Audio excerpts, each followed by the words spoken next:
8 hours pa pupunta sa destination namin. Dito kami dumaan sa bandang Tagaytay sa may Talisay Road. Dito na rin kami nagpa-full-tank. Galing kasi ng trabaho kaya wala pa siyang tulog. Dumaan muna kami dito sa 7-Eleven para bumili ng energy. 8:30 na nang dumating kami dito sa Arco ng Quezon. 2 oras na rin pala kaming bumabiyahe kaya huminto na muna kami ulit dito sa may tindahan. Dadaanan niyo din pala dito yung tinatawag ng famous road na Bitukan ng Manok. Kaya huminto muna kami. Nasa bandang Gumaka na kami nito nang naabutan kami ng lunchtime. Naganap kami ng makakainan at nakita namin itong McDo. May dala na kaming pack lunch kaya konti na lang yung orderin namin dito. Bigla na lang umulan kaya mahigit 1 oras din kami nakatambay. Nag-power nap lang din siya at umalis na kami ng 1:30. At mula Gumaka, dire-diretso na yung biyahe namin. Madami akong nakitang magandang view ng dagat at mga bundok. Madami pa rin mga ginagawang kalsada at mga rough road dito. At sa wakas, nakarating na rin kami ng 2:30 dito sa Ginyangan. Huminto muna kami saglit para mag-take ng videos and photos. Habang bumabiyahe kami dito, progressive na rin yung kanilang probinsya. Meron na din silang 11, ATM machine, Cebuana. In short, hindi na kayo mahihirapan sa mga pangangailangan nyo. Nakarating kami na 3:30 sa La Playa Merced Resort. Overnight pala kami dito at may sarili kaming dalang tent. Nagbayad na kami ng 250 pesos per head. Oh my gosh, this is life. I feel comfy. Yeah. Alam nyo ba, solo namin yung buong resort. Maganda sa pakiramdam yung place na to. Kahit yung pagpasok pa lang namin sa entrance nila, napakaganda na ng landscape. Malakas yung hangin, tahimik. Talaga namang meron kang peace of mind kung yun ang hinahanap mo. Mahangin dito, maganda yung vibes, komportable. Namit din namin yung may-ari ng resort. Ang napakabait na si Sir Leo at ang kanyang misis. Kaya hindi na kami nagdalawang isip na mag 2 nights and 3 days. Nagustuhan din namin yung lugar na to dahil kung ayaw yung maligo ng dagat, meron din sila ditong pool. Dahil pagdating ng hapon ay low tide naman yung dagat. 2 days kami dito kaya kulang yung dala namin mga pagkain. Lumabas muna kami.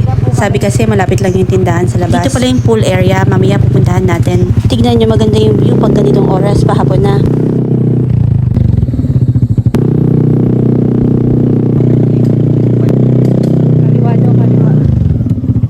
Ito yung malapit na tindahan dito sa resort sa may kaliwa lang. Bibili na rin kami ng 1 galong tubig para sa 3 days na namin yung nagagamitin. Pagbalik namin, nag-prepare na din agad ako ng dinner. Nagdala din kami ng konting drinks, kwentuhan bago matulog. Sumaglit din kami dito sa bandang pool area para bago matulog medyo presko. Dito nga nag-isip na rin kami kung ano yung mga pupuntahan namin bukas. Nagtagal lang kami ng mga 15 minutes tapos umahon na rin kami at natulog. Umaga na nga at sobrang tahimik ng paligid. Naabutan ko rin ng sunrise. Mga tunog ng ibon, mga alon sa dagat ang maririnig mo. Naisip ko rin na maglakad-lakad muna at mapakita sa inyo yung kagandahan ng lugar.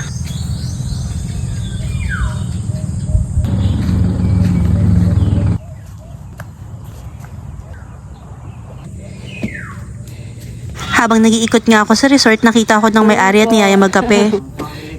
May aircon. Tapos, merong isa doong kwarto na pang-apatan. Kung gusto niyo rin palang pumunta dito, i-mention ko na lang din yung page nila.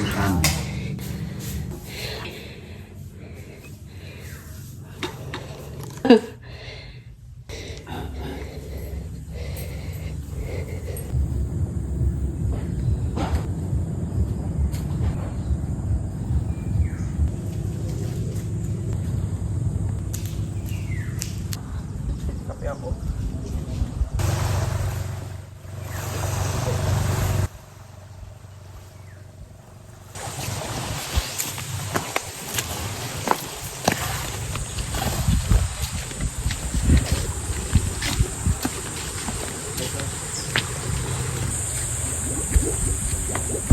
Kaya na lababo nila.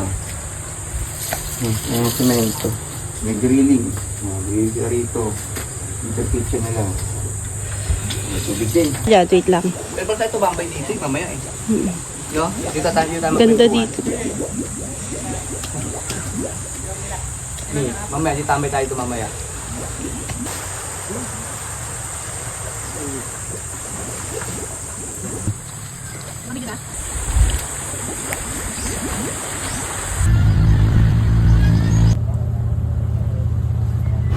Tapos na kami mag-breakfast nito kaya ngayong umaga medyo high tide na yung dagat.